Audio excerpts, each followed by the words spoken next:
ఏలూరు నగరంలో వసంత మహల్ సెంటర్ వద్ద ఉన్న పొట్టి శ్రీరాములు విగ్రహం వద్ద కాంగ్రెస్ పార్టీ ఆధ్వర్యంలో ఉపాధి హామీ పనులకు మహాత్మా గాంధీ పేరును తీసివేయడం పట్ల బీజేపీ అనుసరిస్తున్న వైఖరికి నిరసన దీక్ష చేపట్టారు. ఈ దీక్షకు సిపిఐ, సిపిఎం వామపక్ష నాయకులు సంఘీభావం తెలిపారు.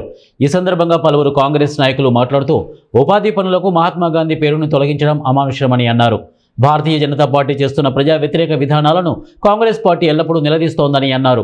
ఉపాధి హామీ పనులకు తిరిగి మహాత్మా గాంధీ పేరుని పెట్టేంత వరకు కాంగ్రెస్ పార్టీ ఆధ్వర్యంలో దేశవ్యాప్తంగా నిరసన చేస్తామని ప్రతిజ్ఞ చేశారు. ఈ కార్యక్రమంలో సిపిఐ జిల్లా కార్యదర్శి కృష్ణ చైతన్య, సిపిఎం నాయకులు రవి, రైతు సంఘం నాయకులు కె శ్రీనివాస్, కాంగ్రెస్ నాయకులు తదితరులు పాల్గొన్నారు. బీజేపీ వారు నిర్ధారణ చేయటం చాలా దురదృష్టకరం. బీజేపీ పార్టీ చేస్తున్నటువంటి దేశంలో చేసేటటువంటి అనేకమైనటువంటి కార్యక్రమాలు ప్రజా వ్యతిరేకం.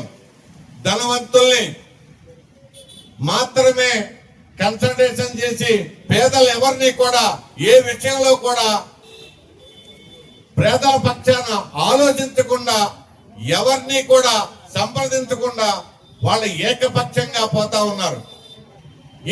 ఈ పథకం 2006లో 6కు ముందు దేశంలో ఆహారం లేక ఎంతో మంది పేద ప్రజలు మరణించడం జరిగింది.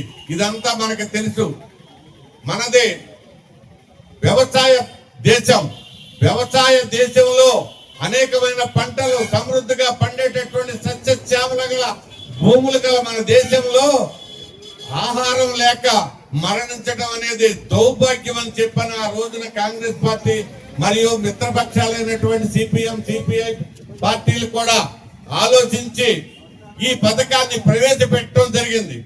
ఆ రోజు నుంచి ఈ రోజు వరకు కూడా ఏ ఒక్క పేదవారు కూడా ఆహారం లేక ఇబ్బంది పడ్డ విషయం.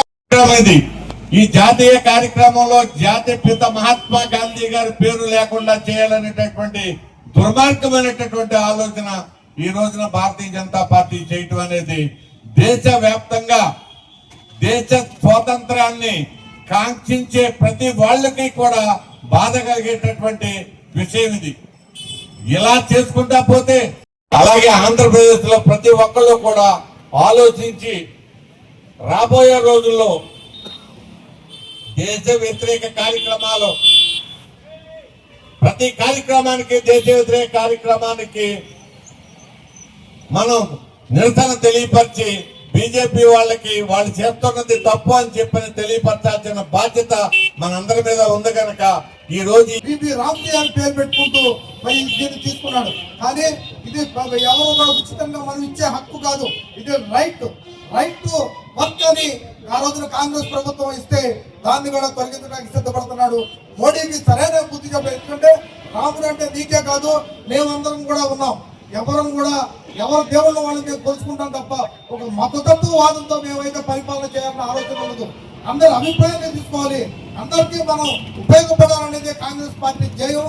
అదేవిధంగా మా యువనేత రాహుల్ గాంధీ గారు, అదేవిధంగా మల్లికార్జున ఖర్గే గారు కూడా ఖచ్చితంగా అయితే దేశంలో ఉన్న వామపక్షాలని అందరినీ మనం కలుపుతూ మన లైక్ మైండెడ్ ఆఫ్ ఇండియా కూటమి ఆధ్వర్యంలో ఖచ్చితంగా ఈ ఉద్యమాన్ని తీవ్రతరంగా తీసుకొచ్చి మళ్ళీ మన మహాత్మా గాంధీ గారి పేరును పునరుద్ధరించాలి. మళ్ళీ ఎందుకంటే ఈ జాతీయ గ్రామీణ ఉపాధి హామీ పథకం అంటే మన గ్రామంలో కూర్చున్న 20 మంది ఆ ముఖ్యులు 100 మంది వాళ్ళు కూర్చుని డిసైడ్ చేసుకునేవారు. నిధులు కూడా వాళ్ళ అకౌంట్ లోనే పడి వాళ్ళకి కార్డులు కూడా ఉన్నాయి. మీకు తెలిసే ఉంటుంది మేట్స్ దగ్గర. అలాంటి పరిస్థితి తీసివేసి వాళ్ళు కాంట్రాక్టర్ పెడతారంట. దీంట్లో 60% 40% అని తీసి ఢిల్లీలో నిర్ణయిస్తే ఇక్కడ వర్క్ చేయాలంటే